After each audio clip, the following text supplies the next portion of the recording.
Welcome to the Resonate podcast with Aideen. My name is Aideen, and my guest today is Rhonda Grant. Hello, Rhonda. Hello, and thank you so much for having me on your show today, Aideen. I'm really excited to chat with you. I've been on your podcast. I'm going to be Yes. mentioning that in a minute.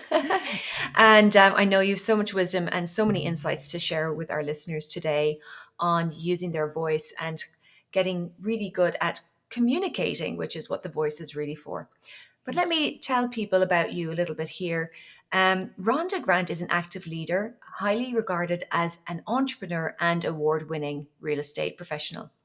Abruptly, after a near death experience fractured her everyday routine, she was compelled to write her book, Magical Forces Within: Extraordinary Discoveries in an Ordinary Life. Rhonda also hosts a podcast called The Rhonda Grant Show, Courting Your Soul. That's a beautiful word, courting your soul. I And love it. that's a new title for your podcast. What made you come up with that? Courting your soul has been a part of me for a long time. And usually, when I come up with phrases like this, I sit with them for a long time. But it was always going to be the name of my second book. And I'm like a kid in a candy store. And so what I did is I decided to change my podcast because I have been speaking recently, and the name of my speech is called Courting Your Soul. And people are really finding it resonating with them. And I thought, time to reveal. And so that's what I have done. It's beautiful. It just makes me feel like there's so much love in that, isn't there? Well, So yes, when we think of courting, we think of love. And that's why I love the name of it. yeah, because it's a tender thing, the soul. It needs that. It Hmm. needs a loving hand. Um, Yes. I am so happy to speak to you about voice because I know that you obviously have been very successful in business, and were a good communicator in many ways. But what happened when you had your near death experience? Did that affect your voice or how you communicated? Did it change things? It certainly changed how I heard myself. And what I did is after my near death experience, I was guided to write every single day. And I would get up and I would write. And so I ended up realizing at one point that I was writing a book. And it reduced me to tears because I did not. I didn't set out to write a book. It's just the more I wrote and the more I listened to my soul and obeyed my soul's journey, is I ended up with a book. And when I finished the book, I thought that I should have an audio of it because I listen to audiobooks all of the time. And I started to think about who I would get to record my audiobook.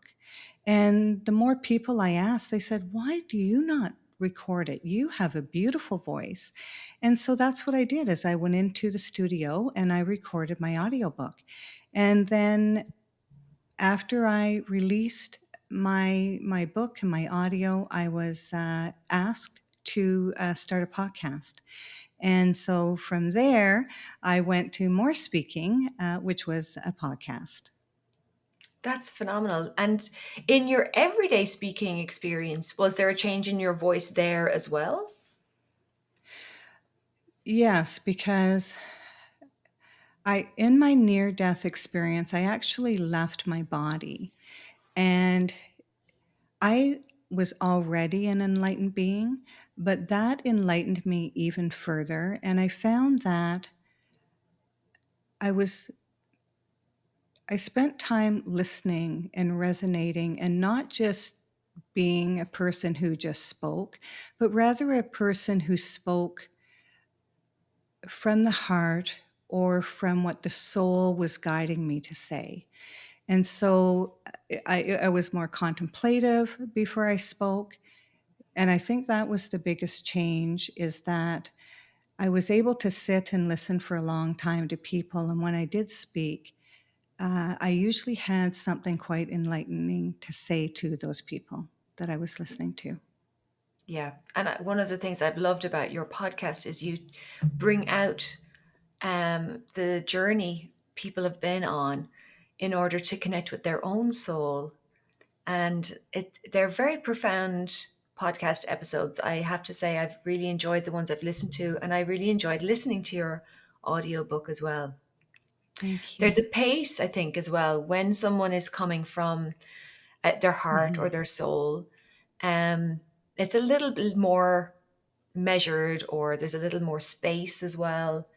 I know myself, I have had the I've had the traits of maybe being a blurter, interrupting people, getting a little overexcited about things, Yes. wanting to be heard because of maybe a lack of being heard. I was the oldest of five siblings, and there was Mhm. always a younger sibling that needed to be heard more urgently than me. Yes. um, and I always had something to say. But that journey for me um, has helped me to understand what I needed to heal. And as I've been healing those things in my life, my voice and my way of speaking and my way of communicating has evolved, which has been a beautiful journey. Mhm.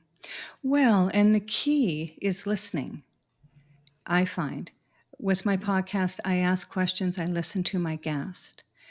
And then from listening to my guest, I'm able to find a journey that we intimately can go on that they've never went on that journey with another podcaster, and so that our journey becomes special, and that we're able to share parts of ourselves that is a true essence of who we really are and the reason that we've come here. And if every single one of us changes ourselves in that way by listening more than we speak, and when we speak, we have clarity in what we also want to ask from that person, is that we can change the world instead of changing the people all around you. If you change yourself remarkably, all the people around you will change. That's a beautiful thing to imagine can be possible. Is that Yes. what you experienced following your near death experience? Did your world change a lot after that? It changed significantly at first, and then it changed little by little after that. But we all have an energy to the essence of who we are. And we don't really realize the power that our energy has. And I find that when I show up, doesn't matter if I'm in a boardroom, if I am talking with a couple with selling their home, when I show up in my energy, it comes from a place of calmness, of lovingness, and connection, and a genuine interest in my client or in the person who's working for me when it's my other business. The whole person's demeanor changes. And I've seen people transform when I come into the um, the area that I'm going into, whether it's a conference room or a person's home, is that if they have any feelings of self doubt, of fear, of not being comfortable with asking the questions that they really want to have answers to, when I'm in their energy, the longer I'm in their energy, the calmer they become, and the more apt that they are to ask the questions that they need to, so that when I leave, they feel comfortable in moving forward or not moving forward or making a different decision. And that has been the most fundamental change that I have found when I'm working in business, because my business and what I do is not about me. It's about the people that I serve. And when I serve people, I need to be very careful with my energy and keeping my energy intact, my energy soft, my energy loving, so that the people that I'm serving may feel trusting, be trust me in the environment that we're in, and be able to move forward with decisions that they're confident with. Yeah, that's beautiful. It's really beautiful. When we think of, connecting with others in that way, that calmness that you bring forth, does that make you more connected to your higher self, would you say, to your inner voice, your guides? Do you Mhm. feel some things are supporting you through that? All of that, Aideen, and I thank you for asking that question. I find that the more I reside in my heart, the more I'm in touch with the true essence of who I am as my soul and my soul's journey. And so when I come from a place of that, people seem to respond to me, and they may not know why they're responding to me the way they are, but they're responding to the essence of who I am. And maybe my soul is communicating with their soul, and the softness continues. Yeah,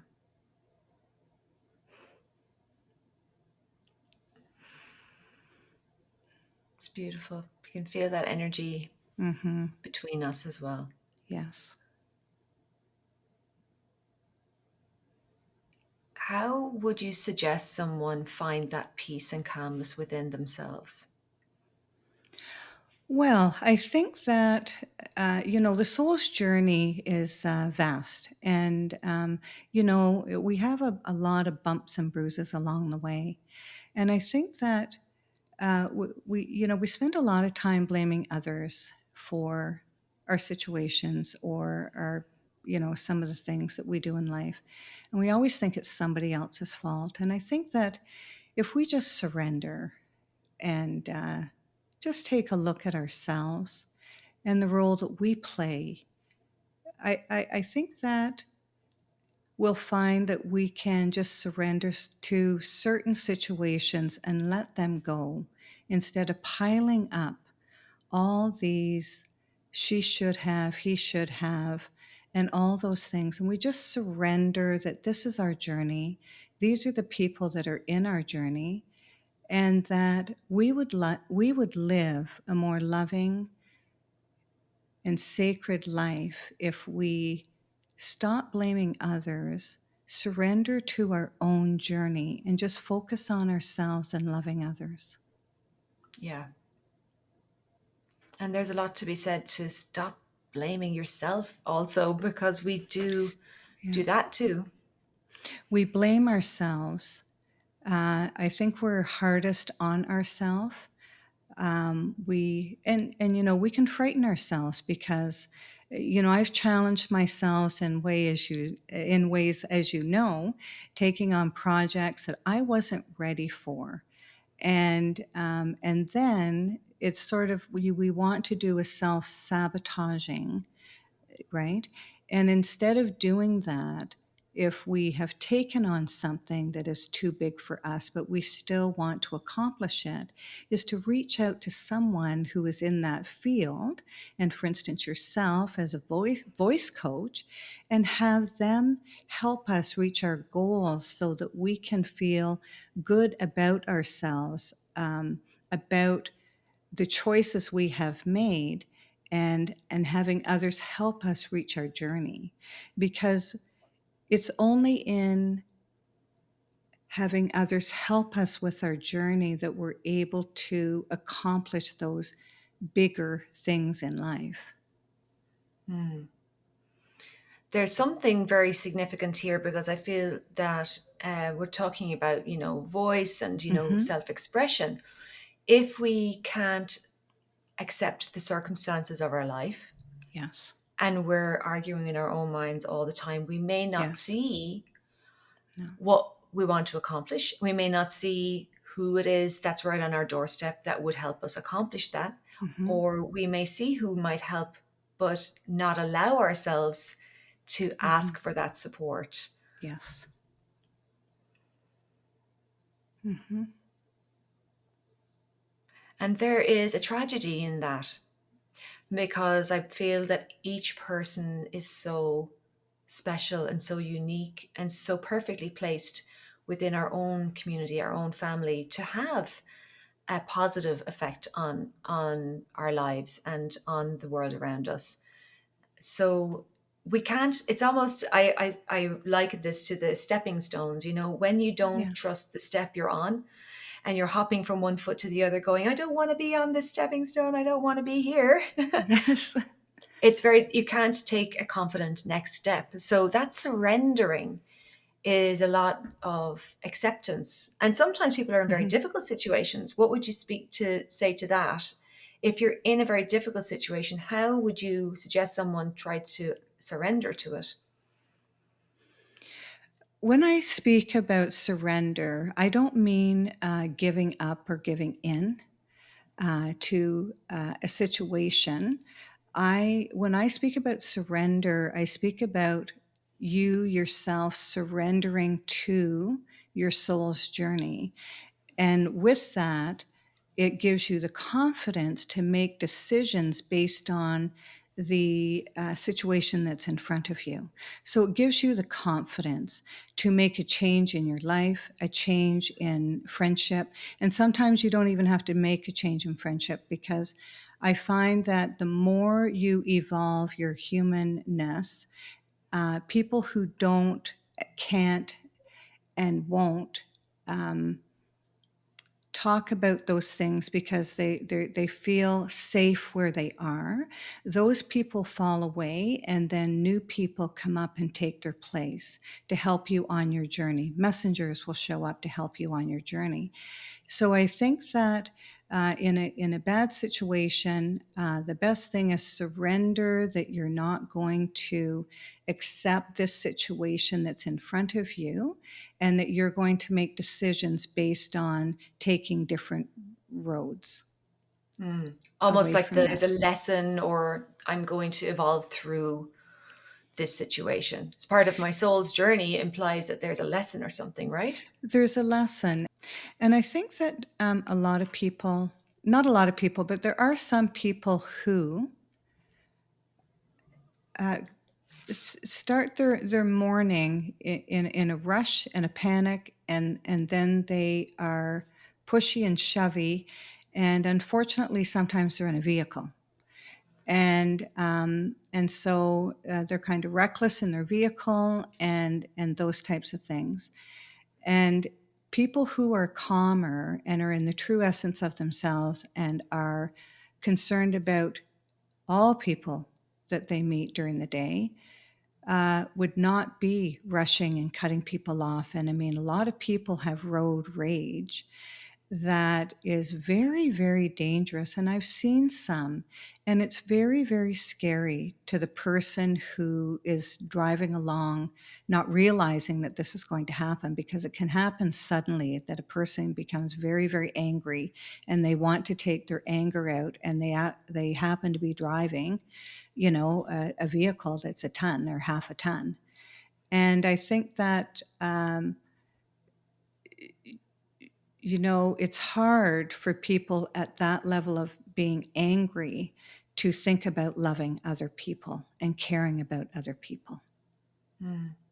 So starting the day in a calmer way and being more mindful can be a good Yes. starting point. Well, it's a very good starting point. And if a person could meditate in the morning, if a person could journal in the morning, and one of the biggest things that I enjoy is the gratitude journal. And I write every morning in the gratitude journal. Sometimes I'll write a couple of pages, sometimes I'll write 3 lines. But if I am grateful for things in my life, what you think about, you bring about. And a great um, author has said those words. And it is true, because your life changes once you start thinking about good things. And when you see people in the world, at the grocery store, and if you see they're having a hard day, if you just take a moment and say to them and speak to them and say, it doesn't seem like you're having a very good day, they will blurt out what is wrong. And all a person needs to do is listen, show them loving kindness. And one of the things that I do is I bless that person. And I think it's sometimes it's the first time they've been blessed. And I think that there are people there that just need others like us, like you who's listening, to see them in their role. Feel if you think that they are happy or unhappy, and just give them some loving kindness, because you don't know if they have a family of four at home that they're going home to. And if you're kind to them, they may go home that night and be very, very kind to their children. We have no idea how far outreaching our kindness and lovingness will be to people. That's beautiful. I think it's so important to recognize that we're so interconnected. And yeah, We're so interconnected. And when our voice is calm and loving and kind instead of high pitched or gruff, people love to hear that type of voice. And you almost feel that they want to lean in to you because they want to hear what you have to say. it's gorgeous. Well, I have to say, I needed to learn that lesson.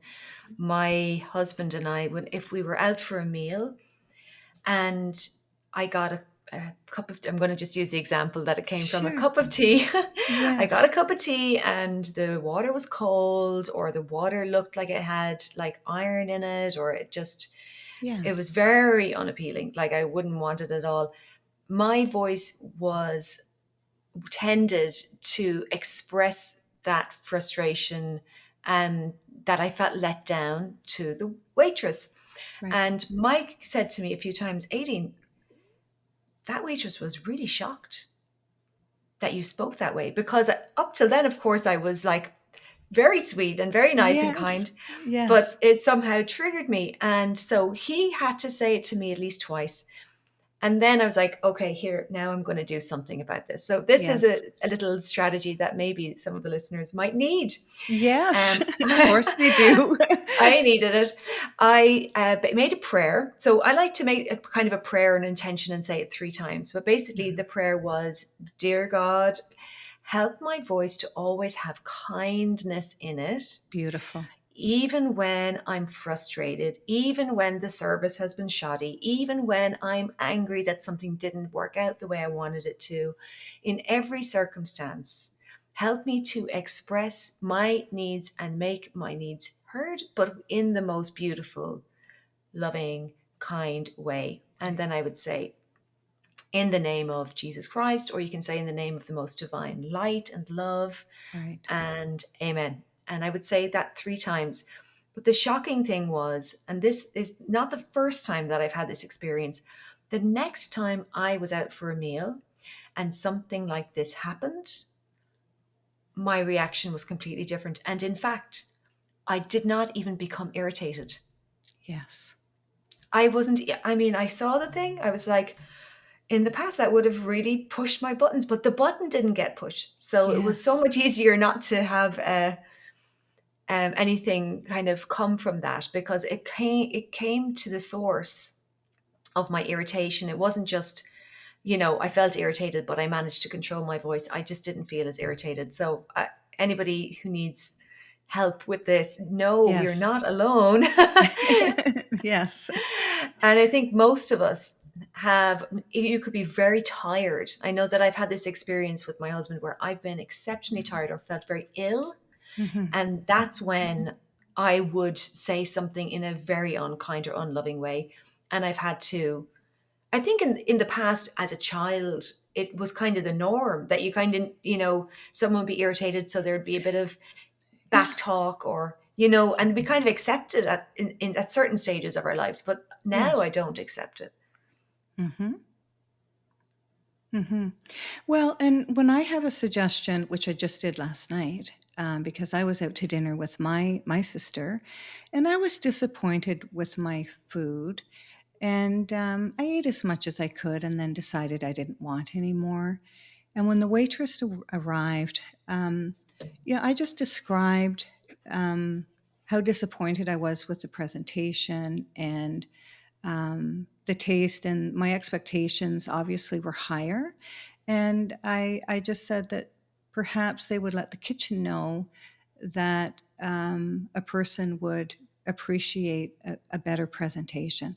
So I just had a suggestion instead of being angry because it had nothing to do with her and it had nothing to do with her service. It only had to do with what I was served. And it's not, I mean, I can't remember another time that I was disappointed with my food. And so they'll take that back and they'll do something with it or not, but I know I won't order that. That food. But I could have been angry and called her over and said, take this back to the kitchen. I'm going to change what I'm going to eat. And I could have made my sister wait for me, like, you know what I mean? Then my sister would have said, I'll wait for you. I won't go ahead and eat and all of that stuff. It could have just been a really silly encounter and it wasn't worth it. To me, it's not Yeah. worth it. What's Hmm. worth it is just saying calmly how you feel about something and then have them go back and talk to the kitchen. And the kitchen's either going to take heed or not. I mean, that's up to them. It's their business. It's not my business. My business is to come and to hopefully get what I imagine I'm going to get, and which is worth the money that I'm paying for it. And so I think we get that crossed when we are out in public, is we blame the person that's in front of us instead of realizing there's a whole crew behind them. There's a whole army behind them that has brought this food to your table, right? It's the people who develop the menu, and it goes on and on and on. But we always want to deal with the person that's right in front of us and then blame them. And so I really like what you did, is that you prepared yourself, you prepared your soul, that you had changed, you prepared your brain to listen to your soul, that you had changed, because I find that the most trouble I get into is listening to my brain. When my brain has suggestions, I just want to check and make sure my heart's okay with that. Because we can be really headstrong, and I have been over the years, and I've changed remarkably since my near death experience because I might not be here today. Yeah. So that gives you perspective, right? It gives you a big perspective, yes. Hmm. Yeah. There's so much more that we could talk about. Is there anything that you would like to say to our listeners before we start winding things up a little here? Uh, Um,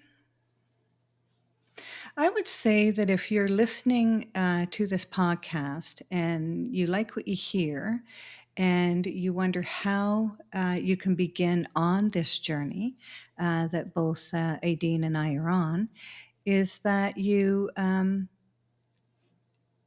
you just sit where you are and you breathe into your heart and you feel the love that you have in your heart. And if you sit there long enough, you're going to feel your heart expand because it's going to love you back because you are breathing and loving it. And any time that you get into any situation, and there's many in a day, if you go out of your house, you are coming across people who are unhappy. And if you run into those people, instead of responding, if you could just take a moment and breathe into your heart and remember the love that resides there, and then you speak from there and keep your brain out of it, you're going to feel like you're walking a magical life because things around you will change because your energy level changes, which is your spirit. And people's spirit and soul responds to your spirit and soul as long as you're connected there. Absolutely beautiful. And of course, I'd highly recommend the listeners to check out your book. And do you have any timeline in mind for your second book, Courting Your Soul? I have a few chapters written that I am now doing a little bit of editing with. I expect, well, the writing process is a lot quicker than the actual publishing process. Of So, course. as far as I'm concerned, I hope to be finished my book by spring, and then it'll be published after that. So maybe 2024, but I think we're going to see the dawn of 2025 before it'll be ready. Well, we can't wait for that. And thank you so much for joining us today. I'd like to thank Rhonda Grant, my guest, and thank everyone listening. Spread the good word and be kind. And we will meet again here on the Resonate podcast again soon. Thank you. Bye bye.